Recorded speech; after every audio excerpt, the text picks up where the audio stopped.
MP में 1 मई से जनगणना 2027 शुरू हो जाएगी, जिसे लेकर मुख्यमंत्री मोहन यादव ने अफसरों को जनगणना का पाठ पढ़ाया और निष्पक्षता के साथ जनगणना करने की हिदायत दी। सीएम ने कहा कि इस बार की जनगणना हटकर है। एमपी में मंजरा टोला की आवासीय बस्तियों के साथ पुनः आबाद होने वाले गांवों की ओर भी ध्यान दिए जाने की जरूरत है। देखिए खास रिपोर्ट। एमपी में जनगणना 2027 की तैयारियां तेज। सीएम मोहन यादव ने पढ़ाया जनगणना का पाठ। मुख्यमंत्री अफसरों को दी सलाह और हिदायत।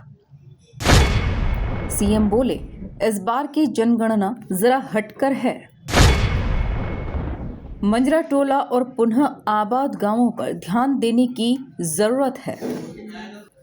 मध्य प्रदेश में जनगणना 2027 की तैयारियां अब तेज हो गई हैं। भोपाल के Kushabhau Thackeray international convention centre में राज्य स्तरीय प्रशिक्षण सम्मेलन आयोजित किया गया, जिसमें मुख्यमंत्री डॉक्टर मोहन यादव शामिल हुए।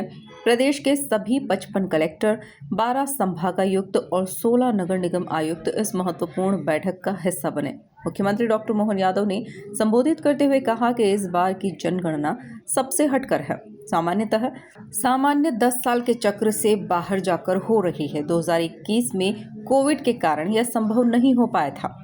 जरा इस बार की जनगणना भले ही 8वीं है, लेकिन सबसे हटके भी है।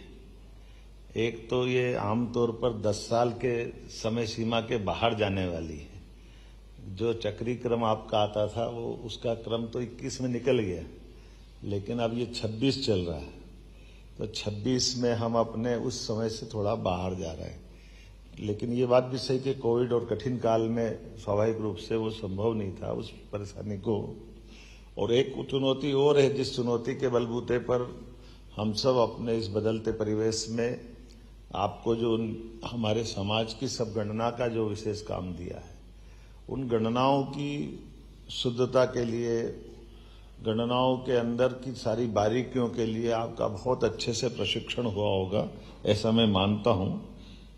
ये तो बात सही है। वैसे जनगणना 2027 पूरी तरह डिजिटल होगी और 2 चरणों में पूरी की जाएगी। पहला चरण मकान सूचीकरण और मकान गणना का 1 मई 2026 से 30 मई 2026 तक चलेगा।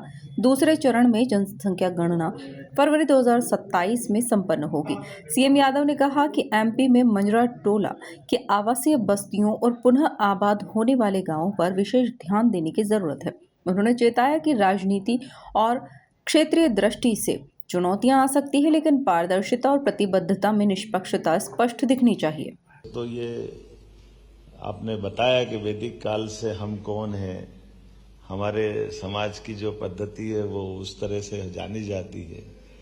अब वो तो एको ब्रह्म द्वितीय नास्ति, हम तो ब्रह्म से जुड़ने वाले लोग हैं, हम तो प्रकृति मात्र से प्रेम करने वाले लोग हैं। लेकिन वस्तुतः हम सब वर्गीकृत रूप से अपनी अपनी नीचे तक की गणना में जब आएंगे तो जनगणना की दृष्टि से, जैसे हमारे यहाँ अभी सीएस ने कहा कि हमारे मजरा टोला की आवासीय बस्तियों की भी अपनी एक रचना है, उसके अपने प्लस माइनस है।